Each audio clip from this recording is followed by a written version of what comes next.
The title of this Torah stated here, Torah Interpretation of Beresheet.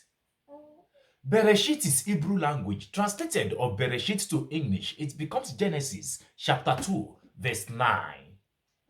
The tree of life, also in the middles of the garden of Eden, and the tree of knowledge of good and evil. Can you see a tree in the middles of this garden and the congregation of Israelites sitting down studying the Torah? Why is it written, the tree of life also in the middles of the garden, and the tree of knowledge of good and evil in Beresheet chapter 2, verse 9? As the tree of knowledge of good and evil is not in the middles of the garden, the tree of life, as we have already learned, extended for a journey of 500 years, and all the water of creations passed underneath.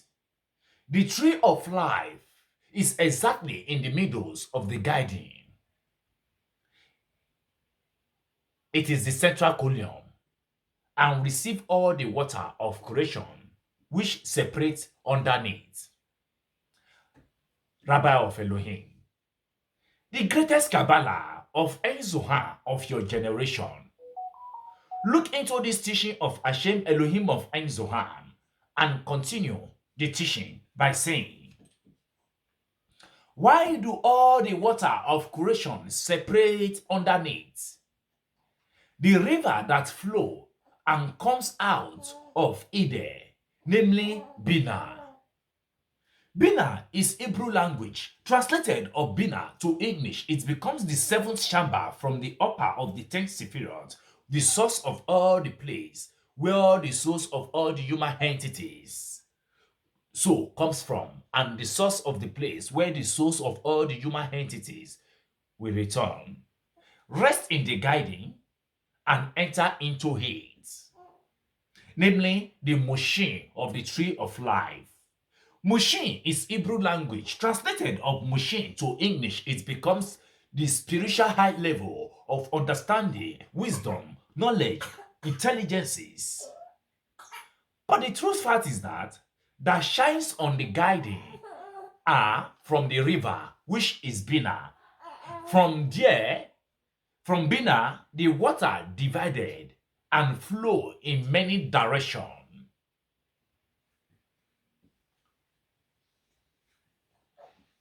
This guiding that I'm talking about receive all three aspects of the Moshe.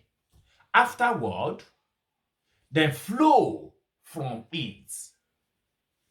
And it are separated into many streams below, as it is written, they gave drink in every beast of the field, which is Tehillim. Tehillim is Hebrew language. Translated of Tehillim to English, it becomes Psalm 104, verse 11.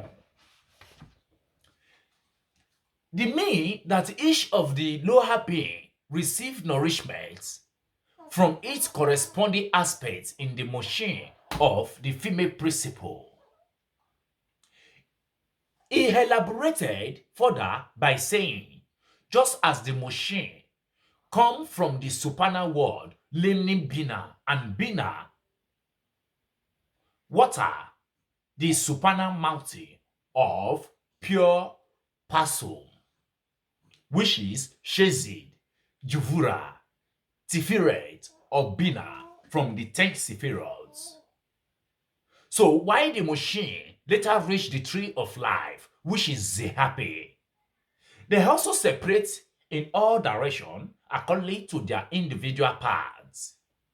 Right, left, and the central column.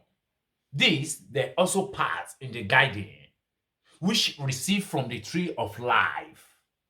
Rabbi of Elohim, the greatest Kabbalah of Ein Zohar of your generation. I look into this teaching of Hashem Elohim of Ein Zohar And I concluded by saying, come and behold that smoke. That smoke raised at first from the earth of the cloud is arose. Then they are both united. Similarly, the smoke of sacrifice which is born upon the altar is arose from below and raised up as female water.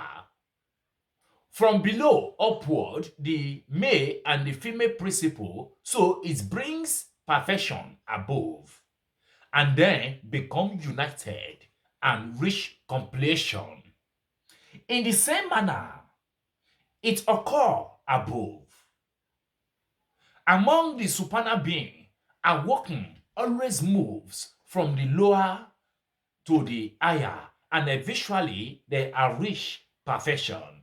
Unless the congregation of Israel, namely the female principle, has begun the act of arousing, then the passion above of the happy will not be arose toward her. So through the passions arose below, the upper reach completion.